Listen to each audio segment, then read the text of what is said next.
بعض الناس متبنين دور الضحية ومتمسكين بيه، مصدقين رواحهم اللي هما فعلا ضحايا. الإنسان هذا منتشر بكثرة وتلقاه في نوعيات كثيرة ومختلفة في الدايرة متاعك. تلقاه ديما يشكي ويبكي وما عجبه شي، ديما يستهلك على حساب الآخر وما يعطيش، ماذا بيه ينحيلك حتى الدم اللي يجري في وجهك. ديما سلبي وطاقته طاقة فقر، مخه مفكسيه على اتجاه واحد، وعمره ما يتجرأ ويحاول يبدل الفكرة أو يغير الطريق. ديما يحط اللوم على الناس اللي دايرين بيه، الظروف، المجتمع، البلاد، العائلة، وعمره ما فكر إنه ممكن العيب فيه هو.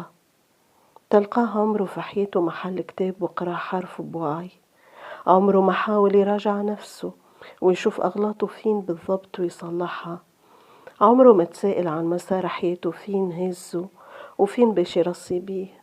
ديما يضحك على الناس ويتمسخر، وهو في الأصل كان وقف قدام المراية وحاول يبدل هو من روحه، كان أحسن وخير.